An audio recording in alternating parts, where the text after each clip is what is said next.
Hi friends, welcome to Kasthu kitchen. ஒவ்வொரு நாளும் நான் ஒரு புது ரெசிபிஸோட உங்களை வந்து மீட் பண்றேன். அந்த வகையில இன்னைக்கு நம்ம ஒரு சூப்பரான பிரேக்ஃபாஸ்ட் ரெசிபி பார்க்க போறோம். பெசரட். வாங்க எப்படி செய்யறதுன்னு பார்க்கலாம்.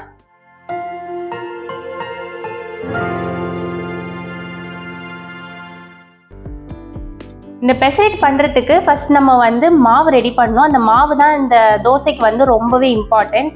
இந்த மாவு வந்து கம்பல்சரி 8 மணி நேரம் வந்து நம்ம ஊற வைக்கணும். நீங்கள் வந்து காலையில் பண்ண போகிறீங்க அப்படின்னா நைட் நீங்கள் ஓவர் நைட் ஊற வைக்கலாம். இல்லை மறுநாள் நீங்கள் நைட்டு செய்ய போகிறீங்க அப்படின்னா காலையில் நீங்கள் ஊற வைக்கணும். இப்போ இந்த மாவு ஊற வைக்கிறதுக்கு என்னென்ன தேவைன்னு பார்த்துக்கலாம். நான் இன்னைக்கு இந்த கப்பில் மெஷர்மெண்ட் எடுத்திருக்கேன். இதுக்கு பச்சை பயிரும் சாப்பாட்டு அரிசியும் தேவை. நான் இன்னைக்கு 2.5 கப் பச்சை பயிருக்கு 1/2 கப் சாப்பாட்டு அரிசி எடுத்திருக்கேன்.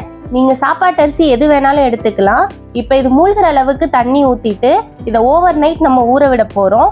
கரெக்டாக 8 மணி நேரம் இது ஊறணும். இருக்கட்டும். இது நல்லா ஊறி வந்ததுக்கப்புறம் நம்ம பார்க்கலாம். இந்த அரிசியும் பச்சை பயிரும் இப்போ வந்து 8 மணி நேரம் ஊறணும். 8 மணி நேரத்துக்கு அப்புறமா நம்ம தோசை எப்படி செய்யறதுன்னு பார்க்கலாம். இப்போது நம்ம பச்சை பயிறு 8 மணி நேரம் நல்லா ஊறிடுச்சு. இப்போ இதை வந்து ஒரு மிக்சி ஜாரில் மாற்றிட்டு தோசை மாவு மாதிரி அரைச்சி எடுத்துக்கலாம். பச்சை பயிரும் அரிசியும் 8 மணி நேரம் தண்ணியில் நல்லா புசு புசுன்னு ஊறி வந்துருச்சு. இப்போ இதை ஒரு மிக்சி ஜாருக்கு மாற்றிக்கலாம். இப்படியே மாவு அரைச்சா கொஞ்சம் பிளெயினாக இருக்கும். அதனால இதுக்கு கொஞ்சம் ஃப்ளேவர் சேர்க்கறதுக்கு ஒரு சில இன்க்ரீடியன்ட் சேர்த்துக்கலாம். 1/2 வெங்காயத்தை கட் பண்ணி எடுத்திருக்கேன்.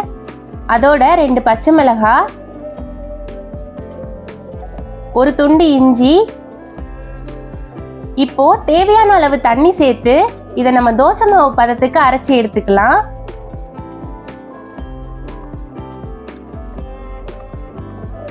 மாவு வந்து ரொம்ப நைஸா அரைக்க கூடாது. கொஞ்சம் கொரகொரப்பா தான் நம்ம அரைக்கணும்.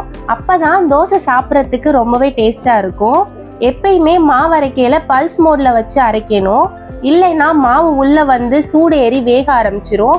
அப்போ நம்ம தோசை ஊற்றி சாப்பிடல அதோட பர்ஃபெக்ட் டேஸ்ட் நம்மளுக்கு கிடைக்காது.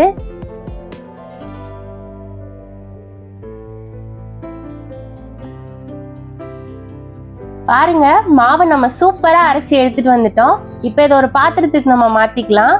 இன்னைக்கு நான் எடுத்திருக்க அளவு 4ல இருந்து 5 பேருக்கு கரெக்டா இருக்கும். இப்போ நம்ம தோசை மாவு வந்து ரெடி பண்ணிட்டோம். இப்போ இதுல வந்து ஒரு சில இன்கிரீடியன்ஸ் நம்ம சேர்த்துக்கலாம். இப்போ இதுல 1 ஸ்பூன் சீரகம், கொஞ்சமா பெருங்காயத்தூள். பெருங்காயத்தூள் அதிகமா சேர்த்துறாதீங்க, கொஞ்சமா இருந்தா போதும். கொஞ்சமா மஞ்சள் தூள். இந்த மாவுக்கு தேவையான அளவு உப்பு சேர்த்துட்டு இதை நல்லா மிக்ஸ் பண்ணிக்கலாம். இந்த சீரகம் பெருங்காயம் எல்லாம் நம்ம மாவுல சேர்க்கறனால ஒரு சூப்பரான டேஸ்ட் நம்மளுக்கு கொடுக்கும். இப்போ மாவு ரெடி, நம்ம தோசை ஊற்றி எடுத்துக்கலாம். கேஸ் ஆன் பண்ணி தோசைக்கல் வச்சுட்டு ஒரு கரண்டி மாவு சேர்த்து அப்படியே மெல்லிசா தோசையை ஊற்றிக்கலாம். இப்போ இந்த தோசை மேல லைட்டா எண்ணெயை தெளிச்சு விட்டுக்கலாம். பச்சை பயிர் தோசையை பொறுத்த வரைக்கும் தோசை நல்லா முருகலா வந்துச்சுன்னா டேஸ்ட் சூப்பரா இருக்கும். இதை மூடி போட்டு வேக வைக்கணும்னு அவசியம் இல்லை, சீக்கிரமே ரெடி ஆயிரும். பாருங்க, சூப்பரா ரெடி ஆயிடுச்சுல. இதை அப்படியே திருப்பி போட்டு ஒரு 5 மினிட்ஸ் வேக விட்டுக்கலாம்.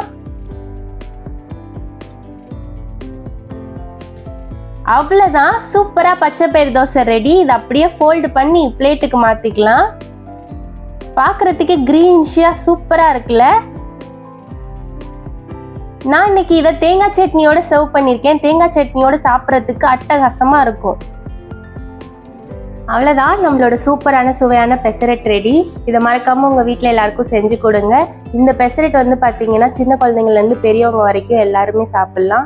நீங்கள் வந்து டயட்டில் இருக்கீங்க அப்படின்னா இந்த பெசரட் செஞ்சு சாப்பிட்லாம். உங்களுக்கு தோசை சாப்பிடணும் அப்படின்னு இருக்குது, அரிசி மாவு தோசைக்கு பதிலாக இது ஆல்டர்னேட்டிவாக இதை நீங்கள் செஞ்சு சாப்பிட்லாம். இந்த வீடியோ உங்களுக்கு பிடிச்சிருந்துச்சுன்னா லைக் அண்ட் ஷேர். நாங்கள் போடுற வீடியோஸ் ரெகுலராக உங்களை வந்து ரீச் பண்ணோம் அப்படின்னா சப்ஸ்கிரைப், பக்கத்தில் இருக்க பெல் ஐக்கனை டச் பண்ணிக்கோங்க போதும். பாய்.